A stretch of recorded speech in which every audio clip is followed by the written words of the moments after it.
ከየት ነው? ከሰላሌ። ከሰላሌ አገሩ የጠንቋይ አገር የመተተኛ። ሰላም ውድ ቤተሰቦቻችን፣ በዛሬው ሁለት መረጃዎችን ይዘንላችሁ መጥተናል። ከነዚህ መረጃዎች መካከል ነብይ ሄኖክ ግርማ ሰላሌ የጠንቋይና መተተኞች ሀገር ነው በማለት በህዝብ ፊት መናገሩ በሰላሌ ነዋሪዎች ዘንድ ከፍተኛ ቅሬታ ስለማስነሳቱ ዘርዘር ያለ መረጃ ይዘናል።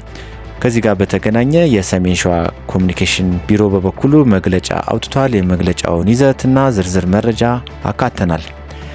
በመቀጠል ደግሞ በሀገራችን ኢትዮጵያ በሴቶች የውበት ሳሎኖች ውስጥ ጸጉራቸውን የሚሰሩ ወንዶች መበራከት ያስከተለውን ቅሬታ ይዘን መጥተናል። አብራችሁን ቆዩ።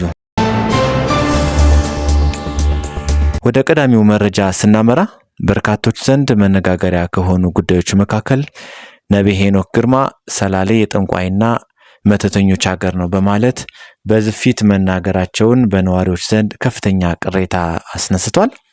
ከዚህ ጉዳይ ጋር በተገናኘ መግለጫም ወጥቶባቸዋል። ነብይ ሄኖክ ግርማ የጠንቋይ መተተኞች ሀገር ነው በማለት በህዝብ ፊት መናገሩ በሰላሌ ነዋሪዎች ዘንድ ቅሬታ አስነስቷል። በቸርች መድረክ ላይ ወይዘሮ ባዩሽ አለማየሁ ከበደ የተባሉ አማኝ ከየት እንደመጣች ስትጠየቅ ከሰላሌ መምጣቷን በመናገሯና ከዚያም ፓስተሩ እኔ ያውቀዋለሁ ሰላሌ የጠንቋይና የመተተኞች ሀገር ነው በማለቱ ነው። እዚህም የተነሳ የሰሜን ሸዋ ዞን አቃቢ ሕግ መምሪያ የሰላሌን ሕዝብ ክብር የሚነኩ ንግግሮችን አድርገዋል የተባሉትን ፓስተር ሄኖክ ግርማ ለሕግ ለማቅረብ እንቅስቃሴ እንደጀመረ ገልጿል። የፍቼ ከተማ አቃቢ ሕግና የከተማዋ ፖሊስ በቅንጅት በጀመሩት በዚህ ጉዳይ ላይ ከጉዳዩ ጋር በተያያዘ ቃል የሰጡት ወይዘሮዋ ወይም ግለሰብ ለዚህ ጥያቄ እንደሚፈለጉም ተሰምቷል። የሰሜን ሸዋ ዞን አቃቢ ሕግ መምሪያ ኃላፊ በሰጡት መግለጫ ብሔርን መስደብ፣ ስምን ማጠልሸት፣ በህዝብ መካከል ሁከት ወይም ክፍተት የሚፈጥሩ ንግግሮችን ማድረግ በህግ የሚያስጠይቅ ከባድ ወንጀል ነው ብለዋል። ፓስተሩ በአሁኑ ወቅት በሌላ ክልል እንደሚገኙ በመጥቀስ ግለሰቡን ከህግ አንጻር ለመጠየቅ ከፌዴራል የህግ አካላት ጋር ንግግር እየተደረገ ስለመሆኑም ተነግሯል። የጀግኖች መፍለቂያ የሆነችው ሰላሌ የኦሮሞ ህዝብና የተለያዩ ሃይማኖቶች በክብር የሚኖሩባት ተቻችለው የሚኖሩባት ሰላሌ ስሟ መነካቱ የህዝብ ቁጣ የቀሰቀሰ በመሆኑ ህግ ተገቢውን ምላሽ ይሰጣል ብለዋል። እንዲህ አቃቢ ህግ የበላይነትን ለማረጋገጥ አስፈላጊውን እርምጃ ሁሉ እንደሚወስድና ይፋ እንደሚያደርግ አስታውቋል።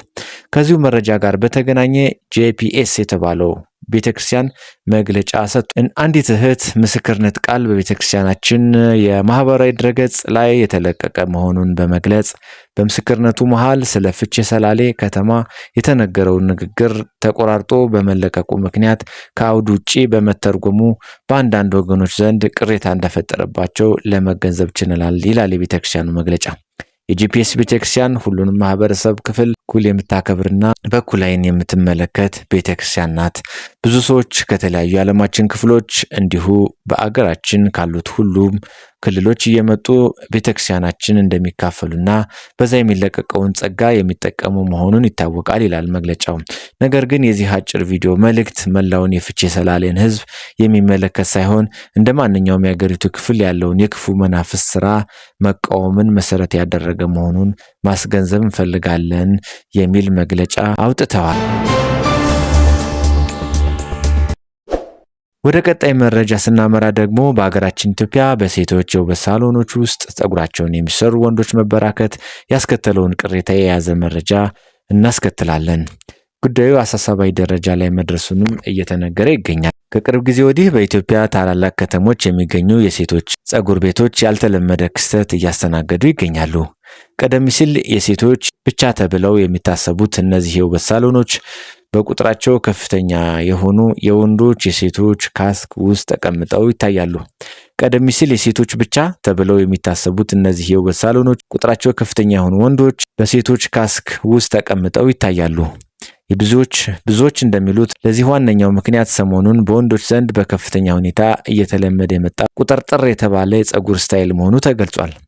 ይህንን ስታይል ለመስራት ደግሞ የግድ በካስክ መድረቅ ስላለበት ወንዶች ከሴቶች እኩል ካስክ ውስጥ መግባት ጀምረዋል። ይህ አዲስ አካሄድ በሴቶች ዘንድ ከፍተኛ ቅሬታን እየቀሰቀሰ እንደሚገኝ ተገልጿል። ከነዚህ ቅሬታዎች መካከል አንደኛው የወንዶች ካስኩን በማጨናነቃቸው ምክንያት ሴቶች ለረጅም ሰዓት ወረፋ ለመጠበቅ ተገደናል የሚሉ ሲሆን፣ ሁለተኛው ደግሞ ሴቶች በነጻነት የሚዋቡበትና ጸጉራቸውን የሚሰሩበት ቦታ ወንድ አይገባም የሚሉ ወገኖች ድርጊቱ ባህላዊና ስነልቦናዊ ምቾት እንደሚነሳቸው ገልጸዋል። ጉዳዩን የሚተቹ አካላት እንደሚሉት ከሆነ በሌሎች ሀገራት የሴቶችና የወንዶች የውበት ሳሎኖች የተከፋፈሉ ናቸው ሲሉም ተናግረዋል። ይህም ሴቶች ለብቻቸው ምስጢራቸውን የሚጠብቁበትና የሚዋቡበት ስፍራ ወንዶች ጣልቃ መግባታቸው አግባብ እንዳልሆነ ይሞግታሉ። በዚህ ጉዳይ ላይ የማህበረሰቡ እይታ በሁለት ጎራ የተከፈለ ሲሆን የድርጊቱ ደጋፊዎች እንደሚሉት ከሆነ ፋሽን ነው፣ ወንዶችም የመዋብ መብት አላቸው እያሉ ይገኛሉ። በሌላ መልኩ ደግሞ ወንዶች የራሳቸው ጸጉር ቤት ሊኖራቸው ይገባል እንጂ የሴቶችን ቦታ ማጣበብ የለባቸውም በማለት ሁኔታውን የተቃወሙም አልጠፉም።